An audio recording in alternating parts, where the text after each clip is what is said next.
How's it going? My name's Stephen Costigan, and my purpose here is to present to you a summary of our group's presentation on content management systems. Our project began with a scenario. We were presented with a stakeholder and a problem they were faced with. Fellastar Studios, a pseudonym for our intended stakeholder, wanted to develop a website for their business.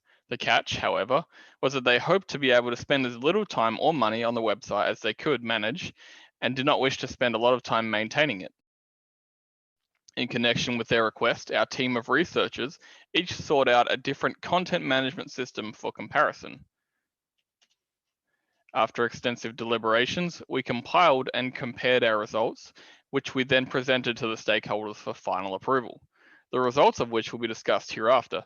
For now, we will explore what they were after based on three important suggestions. The first criteria outlined by the people at Fellastar Studios was that they wished to meet a growing demand for their product. This would take the form of an easy to establish and maintain web store that could house their products and satisfy their growing market. An important element of this was marketability. Each of the content management systems posed different approaches to this. Lastly, they hope to have room to grow in their market to offer their products in the most efficient and cost-effective way to their clients. Growing also needed to be a simple process such that they did not need to drastically change their methods as sales increased.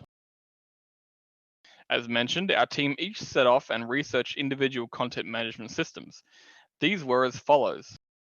First, WordPress. WordPress was selected as it was the most popular content management system on the market. WordPress alone handles 65% of all content management systems in circulation. Not only this, but 42% of all websites on the internet run on WordPress.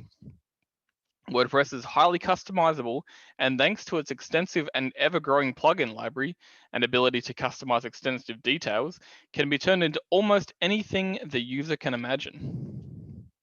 Shopify was an obvious candidate, given its entire purpose was in the creation of e-commerce stores. Shopify holds a less commanding market share of 5.7 of all content management systems, while the e-commerce functions are excellent. Shopify isn't built for any other purposes and as such may not be the ideal choice for everyone. Squarespace, another e-commerce platform, runs on a variation of the Wix engine and is used primarily in conjunction with Square and its brand of products utilized for sales and credit card reading. Squarespace allows for stores to access their in-store catalog directly from their website, making it a great option for companies with both a storefront and a website. Wix is arguably the simplest content management system to utilize for both beginners and experts alike, offering a series of customizable templates and a drag and drop interface. What you see in the editor is essentially what you get, and this is great appeal to many. Wix also has an excellent e-commerce potential and options. And lastly, Drupal is open source and flexible, offering massive flexibility to create almost anything the user can imagine. Drupal is not as user-friendly as its rivals, but offers one of the largest open source communities in the world. The benefits of open source are tremendous, but may not be necessarily what a company looking for a quick website package may be after.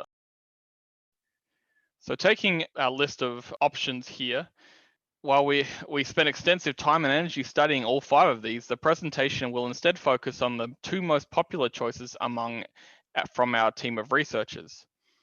As such, all comparisons hereafter will emphasize the 2 content management systems and measure them up to the criteria as outlined.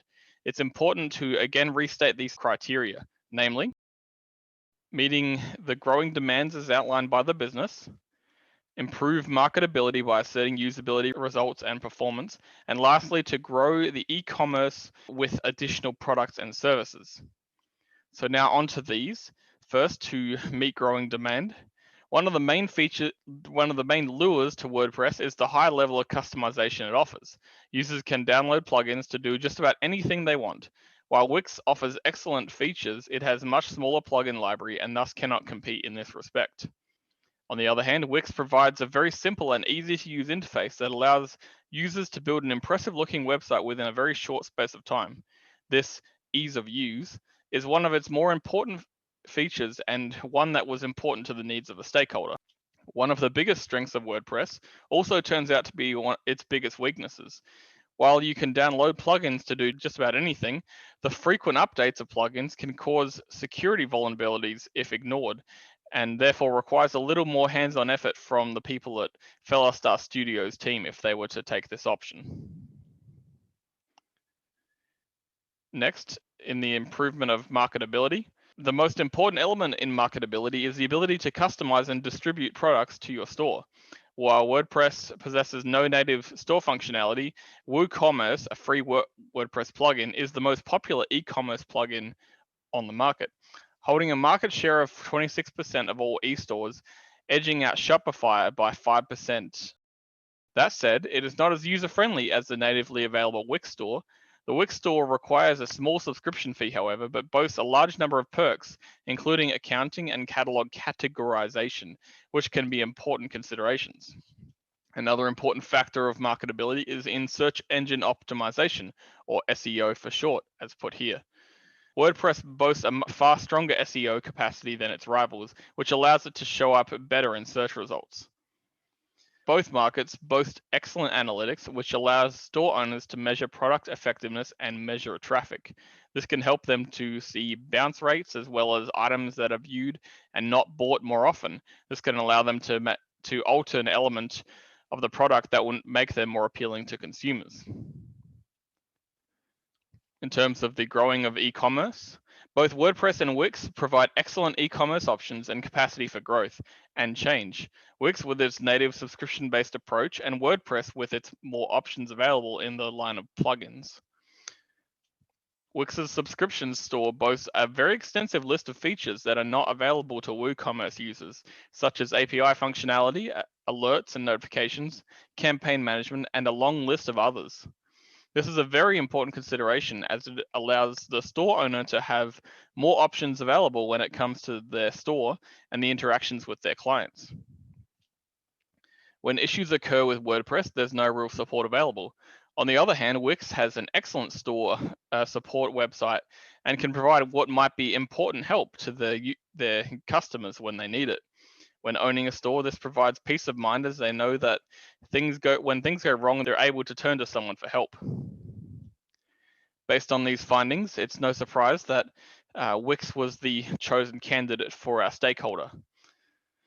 Wix was selected for the people at Fellastar Studios as it has an excellent e-commerce functionality, which allows them to make easy changes and have great tracking methods, which allow them to customize their products and send notifications to their users. It's less hands-on. With Wix not requiring so many updates, it allows for customers to get back to what's important, which is focusing on the business. This allows them to focus on sales and management rather than spending all their time looking at plugins and making sure things are up to date in order to protect their website from potential hackers. Thank you so much for watching, and I hope you've enjoyed this presentation.